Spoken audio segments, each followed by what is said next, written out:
Hi everyone. In this video, let's learn a little bit about how to play black against Larsen's opening, 1b3. So I'm largely going to be following the advice of Grandmaster Eugene Perelshteyn, and I'll put a link to his video in the description below. And so the point of this move b3 is of course to fianchetto the bishop and take control of the long diagonal. And it thwarts Black's ideas of playing on that diagonal himself. So this is a good opening to play against somebody who prefers to fianchetto this bishop, like in a King's Indian defense, or a Grunfeld, or an accelerated dragon. So it stops Black from playing like that. Now, White does not occupy the center in this opening, so he gives Black free rein to do so.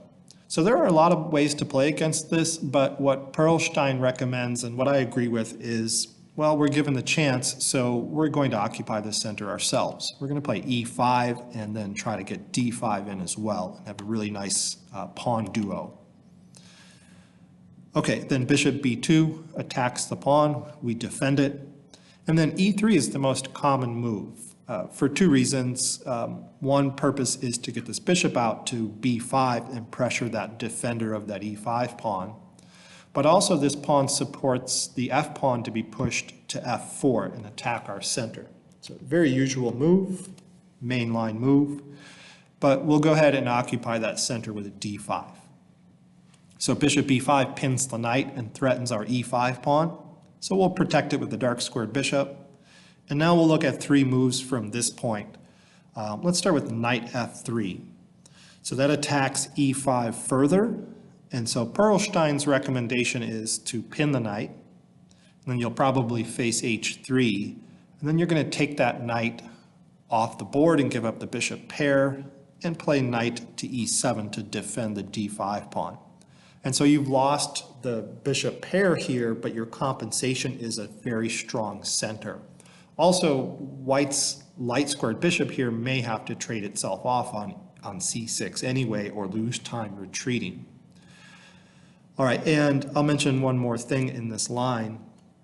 If White does play h3 here, you cannot retreat the bishop because White will just cut it off and then win this central pawn on e5, and White's doing great.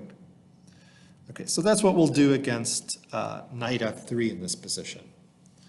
Another move White has tried is c4, attacking the d5 pawn. Very logical, using a flank pawn to attack a center pawn. And in that case, we're going to defend it with knight e7. Okay, then knight f3 is a pretty typical move. We'll castle. And castling is actually a pawn gambit. White can win a pawn here, but as Perelshteyn points out, it's probably too dangerous to win a pawn. White has an attack on c6, which is defending e5. So one way to win a pawn is to remove that defender. Now, yes, we can recapture with the knight defending e5 again, but remember that knight was defending d5. So now White can take on d5. But then Black is doing great with this move, knight to b4, not only threatening to regain the pawn, but also threatening to sink into this nice square on d3, forking the king and the bishop. So White cannot let the knight get to d3, so he would plug in that hole. Okay, but then we can take the pawn back. And yes, the pawn on e5 is still hanging here, but Black gets a really good game if White tries to take it. So if White takes it, let's say with the knight, then we can gain a tempo with rook to e8. And the engine really prefers protecting the knight with d4. But just to show you the danger in the position, let's say your opponent retreats the knight to f3. Well, we are down a pawn, but we're better developed. We're already castled. We have a rook on the central file here. There's a lot of pressure down the e file. We have this move bishop b4 check as a possibility. So let's see what would happen. We can play bishop b4 check, and you can't block on c3 because we have two pieces on that square. So you have to block on d2. But then we have this really strong sacrifice, knight takes e3. Okay, we do that while the white king is still in the center. And we don't take on e3 with the rook, we take on d3 with the queen. Okay, and now white is just completely paralyzed. He can't castle. The e3 pawn is hanging. The knight on d2 is pinned. And white can get this, or black can get the light square bishop out in a hurry here. Can get the other rook to the d file where the queen is. So white's in a lot of danger. And the engine says the score is negative 2.5 here. Okay, so that's what happens in this kind of position after c4. Protect it, knight f3, we'll just castle. We'll allow white to try to win a central pawn here. And by the way, besides removing this defender to win the central pawn, another way to try to win a central pawn is c takes d5. Okay, well, if we face that, we'll take back with the knight. And now white can remove our defender of our e5 pawn. We'll capture back. And if white takes on e5, we'll exchange here. And then we'll play bishop to a6. And that keeps white from castling. And by the way, you can't even play d3 to attempt to castle here because of the move knight to b4. And there are 3 pieces now on that d3 square.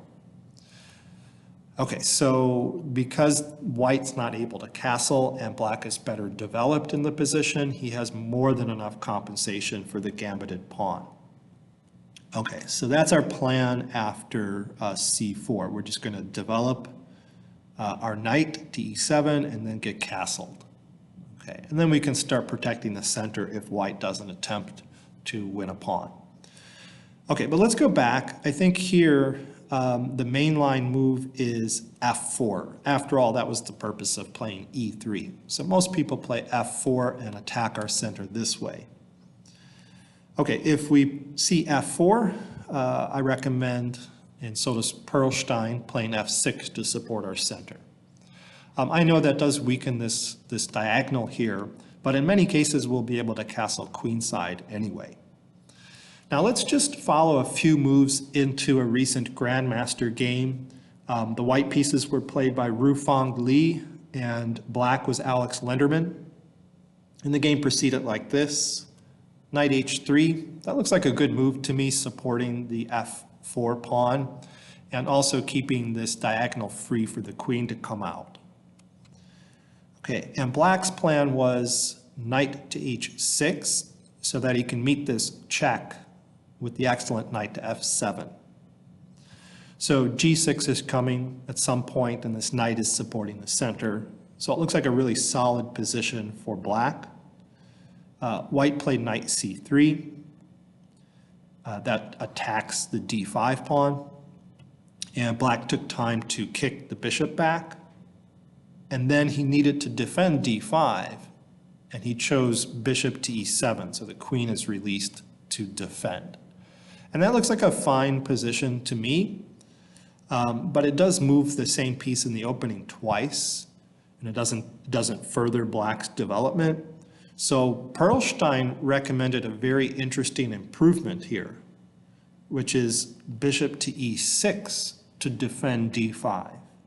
That looks natural, right? You're developing a piece rather than moving another piece twice. But maybe the reason black didn't choose that move is because of the move f5. Okay. But here, black doesn't have to retreat the bishop. Black can make a very powerful pawn sacrifice with g6, attacking the queen. And white can win a pawn here on g6. But then black plays queen d7 and gets ready to castle queenside. And he's going to have some open files for his rooks on the king side. And white's queen is going to become uncomfortable. And just look at that powerful center that black has. So that was a way to play. And here, white can actually grab another pawn. But then you play bishop to e7, kicking the queen back and get castled. White can castle long. Black would put a rook on the f-file right in line with the queen. And that queen's pretty uncomfortable. It doesn't have any good retreat squares. And the engine really does prefer black here. So that was Perelshteyn's line. And I wondered, besides queen d7 to get ready to castle, why didn't black play queen e7 to get ready to castle and keep his eye on the pawn so he doesn't have to sacrifice 2 pawns? Well, 2 reasons. One is maybe he wants to sacrifice that pawn to open the f-file. Remember, he did get a rook to f8 and pressured that queen. And if white wants to take it, he's going to be taking more tempi to do so. But another reason I think is it's because of this response, bishop to g4. And now white is threatening to take black's powerful bishop, which is supporting his d5 pawn here. And also this move bishop to g4 stops black from castling long for the moment because his pawn on d5 would hang. The bishop is pinned and cannot take the knight. So that's a very interesting move. And if we take the bishop instead, then after white recovers it, white has this really nice resting square on e2 for his queen.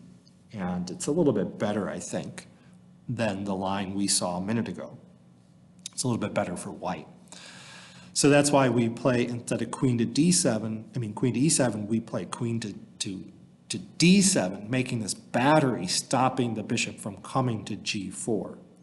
And we're okay if we open yet another file for our rooks. All right, so that was Perelshteyn's suggested improvement to this move that Lenderman tried, bishop to e7. Now we'll play just a few more moves into this game because it quickly descended into a chaotic mess. But here white exchanged pawns on e5 and then castled in order to get some pressure down the f-file.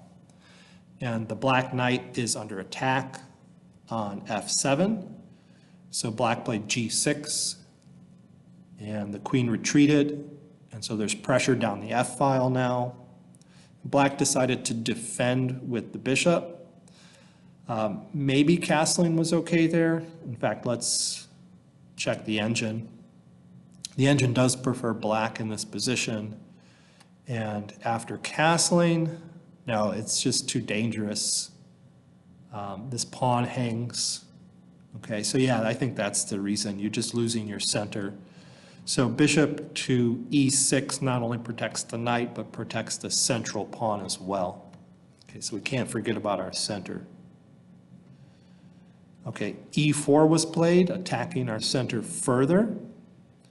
Now maybe d4 is possible here, but black tried knight to d4 instead, attacking the queen, which moved over to d3. And then black traded his knight for that bishop. Engine didn't really like that move, but black still has a small advantage. Queen, or rather the knight took back, and then black pushed his pawn to d4. So now the position is about equal. I think the problem with black's play, though, is he's not castled. And he never really gets castled either. Okay. The pawn was pushed to c3, attacking the center. And then black played very ambitiously here with c5, protecting his center pawns, trying to retain this very strong center. I don't know if I would like to play like this because it opens the c file while my king is still in the center of the board. And I don't think I'm ever going to be able to castle now. In fact, because of that reason, white has a very strong sacrifice, and Ruifeng Li made the spectacular engine move here, knight f4, just hanging his knight. Okay, and what's the purpose? Well, black took the knight, and now his center pawns are completely gone. That pawn is going to fall, that pawn is going to fall, white's going to get 2 pawns for the piece, and this king is in a lot of danger. There's a lot of pressure on the long diagonal here against that rook. Okay, let's see what happened. Knight takes f4, attacking the bishop. Queen d7, protecting it. And then queen takes d4. Okay, attacking a lot of stuff here. So there's a lot of pressure on that black king. It's very difficult for black to play this, but somehow Black played an excellent defensive game from this point on and hung on to his material lead and ended up winning the game. Okay, so really excellent game by Black. All right, I won't go into it because it becomes a chaotic mess, as I said, and there were some blunders and inaccuracies according to the engine, and it's just too hard for me to analyze. And it's beyond the scope of this video. So now we have some ideas against B3. So to review, that's Larson's opening. We're going to try to occupy the center and protect it. E3 is a normal move. We're going to grab the dual pawn center, and we're going to protect E5 with our dark square bishop. And then we have to be prepared against the three moves, knight to F3, C4, and the main line F4. Those are the three top moves in the database on Lee Chess, by the way. All right, I hope you learned something in this video. I sure did.